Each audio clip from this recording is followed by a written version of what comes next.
యాకోబు కొన్ని వేల సంవత్సరాల క్రితమే ప్రవచిస్తూ అన్నాడు, సీదోను వరకు నువ్వు వ్యాపిస్తావు, you will expand, you will enlarge.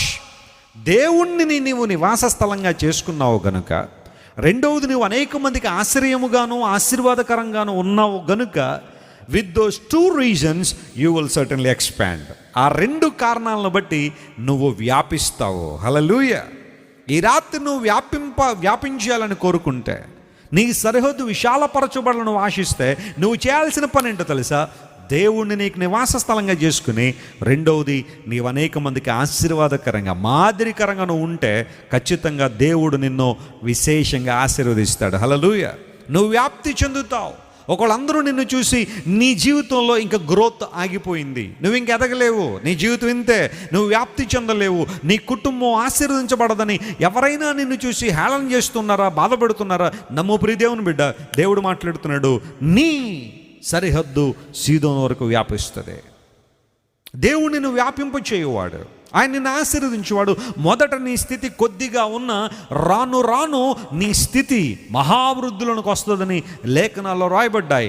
అది అన్ని విధానాల్లోనూ దేవుని వాగ్దానాన్ని మనం క్లెయిమ్ చేసుకోవచ్చు. God will expand your family, God will expand your financial status, God will expand everything that you want to be expanded. నువ్వు ఏ విషయాల్లో వ్యాప్తి చెందాలని కోరుతున్నావో ఆ విషయంలో దేవుడు నిన్ను వ్యాప్తి చేయాలని ఆయన ఇష్టపడుతున్నాడు. ఆయన సీదోను వరకు నువ్వు వ్యాపిస్తావు. ఎంత చక్కని వాగ్దానాన్ని దైవజనుడైన యాకోబు తన కుమారునికి ఇస్తున్నాడు. ఈ రోజున దేవుడు నిన్ను వ్యాపింప చేయవాడు, నిన్ను అభివృద్ధి చేయవాడు. ఒకవేళ ఈరోజు నీ స్థితి కొద్దిగా ఉందని బాధపడుతున్నావేమో, ఏడుస్తున్నావేమో, ప్రార్థన చేయి. దేవా, నా స్థితి నీవు అభివృద్ధి చెందించగలిగితే నేను అనేక మంది దేవునికరంగా ఉంటాను. నా స్వార్థంతో ఇది అడగట్లేదు, కానీ నేను అనేక మందికి ప్రయోజనకరంగా ఉన్నట్లుగా అడుగుతున్నానని ప్రార్థన చేయి. దేవుడు ఖచ్చితంగా నీకు మేలు చేస్తాడు. గొప్ప ద్వారాలు నీకోసం తెరుస్తాడు. పరలోక వాకింగ్లు నీకోసం తెరవబడతాయి. ఒకప్పుడు అనేక మంది దగ్గర చెయ్యి చాపిన నిన్ను అనేక మందికి ఇచ్చేవాడిగా దేవుడు చేస్తాడు. హల్లెలూయా. నువ్వు అప్పిస్తావు కానీ అప్పు పుచ్చుకున్నావని బైబిల్లో రాయబడింది. అప్పిస్తావంటే వడ్డీకి ఇస్తామని కాదు, అక్కడ బైబిల్లో ఉంది కదా, అప్పు ఇస్తామని. అందును బట్టే 120 రూపాయలు వడ్డీకి ఇచ్చేస్తున్నానని అనకండి, అది కాదు దేవుడు మాట్లాడుతుంది. అప్పిస్తామంటే సహాయం చేస్తా, అవసరాల్లో ఉన్న వారికి, ఇబ్బందుల్లో ఉన్న వారికి సహాయం చేస్తా. నీవు వ్యాపిస్తావు. ఇక్కడ స్పిరిచువల్ మీనింగ్ ఒకటి మనం గమనిస్తే, సైడన్ అనే మాట లేదా సీదోను అనే మాటకు ఒక అర్థం ఉంది. జాగ్రత్తగా గమనించండి. ఎటిమాలజీ ప్రకారం సీదోను అనే మాటకు అర్థం ఏంటంటే చేపలు పట్టు స్థలము అని అర్థం. ఏం పట్టే స్థలం? చేపలు పట్టే స్థలం. గమనించండి ప్రియులారా, చేపలు పట్టడం అనేది సీదోను వరకు నువ్వు వ్యాపిస్తావని యాకోబు చెప్పినప్పుడు, సీదోను అనే మాటకు చేపలు పట్టుట అనే అర్థం, చేపలు పట్టే స్థలం అని అర్థం. అంటే దీనిలో మనం నేర్చుకోవాల్సిన విషయం ఏంటో తెలుసా? రక్షించబడిన నీవు, దేవుని నివాసంగా చేసుకున్న నీవు, పాపముల విషయమై పశ్చాత్తాపడి క్రీస్తు ప్రభు చాటున నివసిస్తున్న నీవు అనేక మందికి ఆశ్రయముగాను ఆశీర్వాదకరముగాను మాత్రమే కాకుండా నువ్వు ఆత్మలు సంపాదించే వ్యక్తిగా ఉండాలి. దేవుని నామమున స్తోత్రం కలుగును గాక. చేపలు పట్టడం అంటే అదే. యేసు ప్రభు వారి లోకానికి వచ్చినప్పుడు మత్తయి సువార్త 4వ అధ్యాయము 18-19 వచనాలు మనం చదివితే 20వ వచనం వరకు మనం చదువుతా ఉంటే, ఆయన శిష్యులను పిలిచిన విధానం అక్కడంతా రాయబడింది. మాథ్యూ చాప్టర్ 4:18 నుంచి మనం చదువుతున్నప్పుడు అక్కడ కొన్ని విషయాలు. యేసు గలిలయ సముద్ర తీరము నడుచుచుండగా పేతురు అనబడిన సీమోను అతని సహోదరుడైన ఆంద్రేయ అని ఇద్దరు సహోదరులు సముద్రంలో వల వేయుట చూచాను. సముద్రంలో ఏమేస్తారట? వాళ్ళు వలలేస్తా ఉన్నారు, చేపలు పట్టడానికి చూశాను. వారు జాలరులు. ఆయన నా వెంబడి రండి. 19వ వచనం, ఆయన నా వెంబడి రండి, నేను మిమ్మల్ని మనుషులను పట్టు జాలరులుగా చేతునని. ఎలా చేస్తానన్నాడు ఆయన? చెప్పాను, నేను మిమ్మల్ని మనుషులు పట్టు జాలరుగా చేస్తాను. అంటే ఇంతవరకు మీరు చేపలు పట్టు వారుగా ఉన్నారు, కానీ ఈ రోజు నుండి మీరు ఏం పట్టాలి? మనుషులను పట్టాలి. యేసు క్రీస్తు ప్రభు వారి జ్ఞానం ఎంత అనంతమైందో చూడండి. ఎవరికి ఎలా చెప్తే అర్థం అవుద్దో అలా చెప్పాడు ఆయన కదా.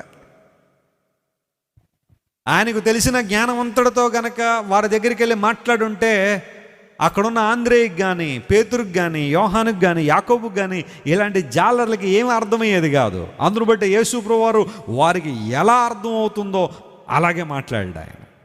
చేపలు పట్టువారు కాబట్టే వారి దగ్గరికి వెళ్ళి, మీరు ఈ రోజు నుండి చేపలు పట్టడం కాదు, మీరు మనుషులను పట్టాలన్నాడు. అవునా? మరి వల ఏది ప్రభువా? మనుషులను పట్టాలంటే వల ఏది? చేపలు పట్టడానికి ఇక్కడ వల ఉంది, మనుషులు పట్టే వల ఏది అంటే గాస్పుల్ ఈజ్ ద నెట్. సువార్తే వల. దేవుని సువార్త, దేవుని గురించిన సువార్త, పరలోక రాజ్య సంగతులు, యేసుక్రీస్తు ప్రభువు దైవత్వము, ఆయన మరణ పునరుత్థానాలనే వలతో మనము కూడా చేపలు పట్టాలి అని దేవుడు కోరుతున్నాడు. అనగా ఆత్మను సంపాదించేవారుగా మనం ఉండాలి. నీవు సీదోను వరకు వ్యాపిస్తావంటే అర్థం ఏంటంటే, ఒకనాడు నశించిపోతున్న నీవు, రక్షణ అంటే ఏంటో తెలియని నీవు, రక్షణకు ఔన్నత్యాన్ని గుర్తించే లోకంలో నశించిపోతున్న నీవు, యేసే దేవుడిని గుర్తించి ఆయన నీ కోసం రక్తం కార్చాడని విశ్వసించి, ఆయన మరణ పునరుత్థానాల ద్వారా మాత్రమే మనిషికి రక్షణ ఉందని గుర్తించి ఆయన అంగీకరించిన తర్వాత నీ ఆధ్యాత్మిక జీవితం అక్కడితో ఆగిపోకూడదు. నీవు ఎవరైతే నశించిపోతున్నారో వారికి దేవుని సువార్త చెప్పి వారిని ప్రభువు కోసం సంపాదించాల్సిన స్థాయికి నువ్వు ఎదగాలి. దేవుడు నామమున స్తోత్రం చెప్పండి. Hallelujah. That's the God's desire for your life. That's the God's purpose for your life.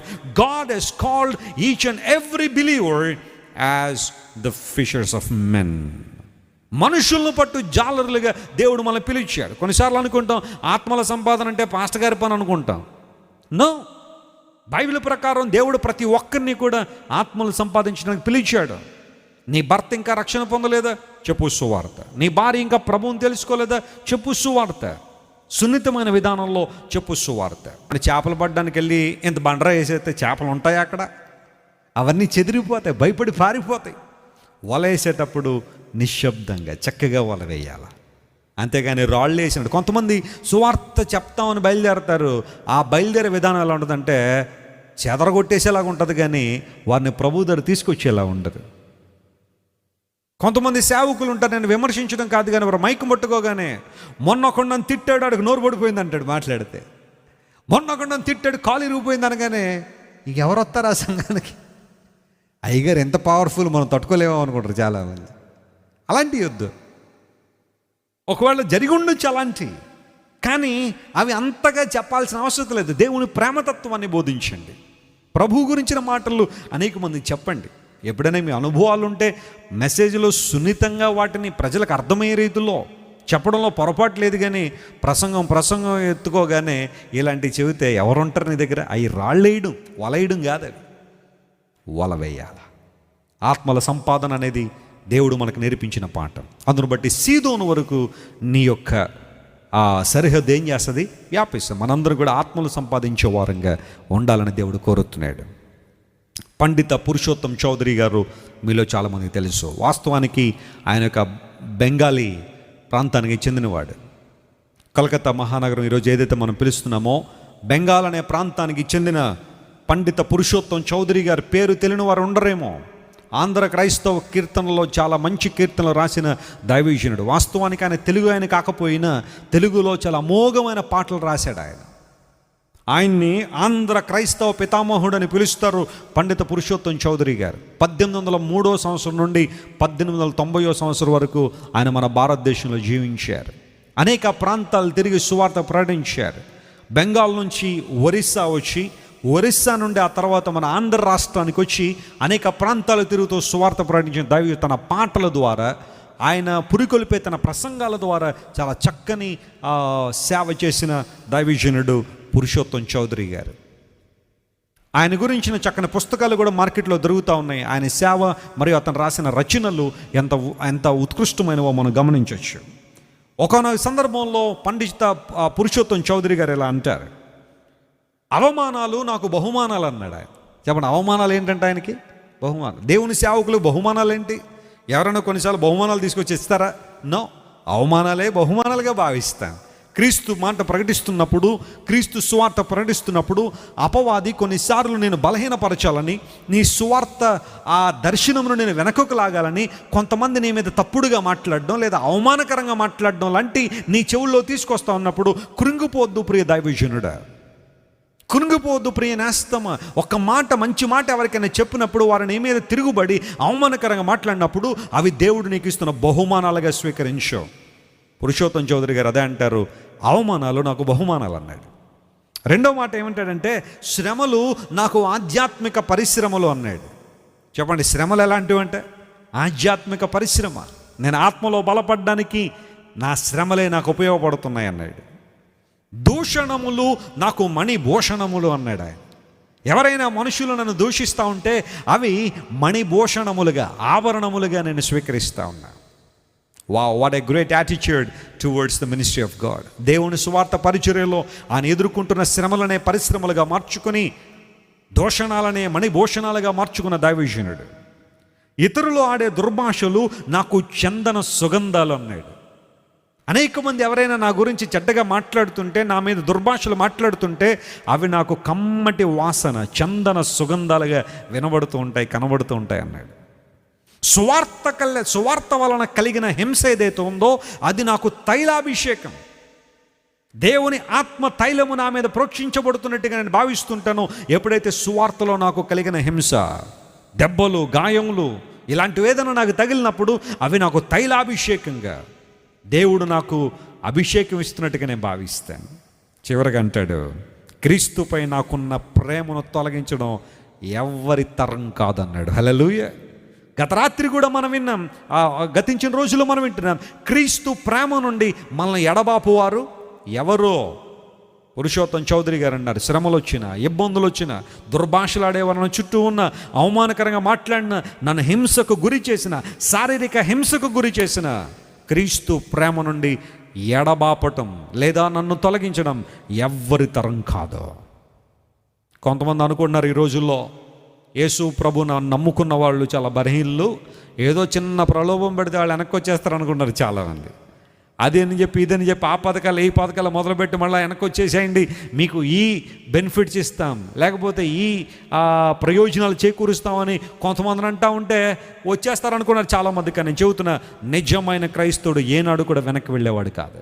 క్రీస్తు ప్రేమ నుండి ఎడబాపేవారు ఎవరు లేరు, ఎవరి తరం కాదు నన్ను క్రీస్తు నుండి వేరు చేయడం అని పండిత పురుషోత్తం చౌదరి గారు తన జీవితకాలం అంతా కూడా అద్భుతమైన సువార్తను ప్రకటించి ప్రభు రాజ్యానికి వెళ్ళిపోయాడు. నేను అనుకుంటున్నాను, స్టెఫను ఏ విధంగా పరలోక రాజ్యానికి వెళ్ళినప్పుడు ప్రభు లేచి నిలబడి ఒక గ్రాండ్ వెల్కమ్ ఆయనకి చెప్పాడో, పండిత పురుషోత్తం చౌదరి గారు కూడా పరలోక రాజ్యానికి వెళ్ళినప్పుడు అలాంటి సంబరమే, అలాంటి సెలబ్రేషన్ అక్కడ కూడా ఉండుంటుందనే ఆలోచన. సువార్త ప్రకటించిన దేవుడు మనల్ని పిలిచాడు. Let's do it. చేద్దాం, సువార్త చేద్దాం. సువార్త చక్కగా ప్రకటించే వారిని ప్రోత్సహిద్దాం, వారి చేతులు నింపుదాం. దేవుడు వారిని బలపరచిన వారి కోసం ప్రార్థించండి. అపోస్తలుడైన పౌలు అంటాడు, సువార్త ప్రకటించడానికి వీలు కలుగునట్లుగా మా కోసం మీరేం చేయండి, ప్రార్థించండి. సంఘం చేయాల్సిన పని, అయ్యా దైవజనుడు దేవుని సువార్తను అనేక ప్రాంతాల్లో ప్రకటిస్తున్నాడు, ఆయనకు సువార్త ప్రకటించడానికి వీలు కలుగునట్లుగా సహాయం చేయమని ప్రార్థన చేశారు. మనం కూడా ప్రార్థన చేద్దాం. క్రైస్ట్ వర్షిప్ సెంటర్లో ఆన్లైన్ ఫ్యామిలీ కానీ, జాన్ వెస్లీ ఇంటర్నేషనల్ మినిస్ట్రీస్లో ఉన్న పార్ట్నర్స్ కానీ, ప్రేయర్ వారియర్స్ కానీ, మీ అందరికీ నేను చెప్పే మాట ఒకటే, ప్రభు సువార్త నిర్విరామంగా సాగిపోవునట్లుగా, ఆ సువార్త అనేక హృదయాలను దర్శించినట్లుగా, అనేక మందికి సత్యము బోధించినట్లుగా దేవుని సువార్త ప్రకటించే సువార్తల కోసం మీరు ప్రార్థన చేయండి. దైవజనుల కోసం ప్రార్థన చేయండి. రోషం కలిగిన దైవజనులు లేవనెత్తబడాలని ప్రార్థన చేయండి. దేవుడు మీకు అవకాశం ఇచ్చిన కొలది వారిని ప్రోత్సహించండి, సహకరించండి, వారి సేవలను బలపరచండి. ప్రభు మిమ్మల్ని విశేషంగా దీవిస్తాడు, మీ తరాలను దేవుడు ఆశీర్వదిస్తాడు. జబూలూను సముద్రపు రేవున నివసిస్తాడు, అతడు ఓడలకు రేవుగా ఉంటాడు, అతడు సీదోను వరకు వ్యాపిస్తాడు. యాకోబు చెప్పిన ప్రవచనం జబూలూను జీవితంలో నెరవేరింది. ఆధ్యాత్మికంగా ఈ వాగ్దానాలు మనం కూడా క్లెయిమ్ చేసుకుని ప్రభు కృపలో ముందుకు సాగిపోదాం.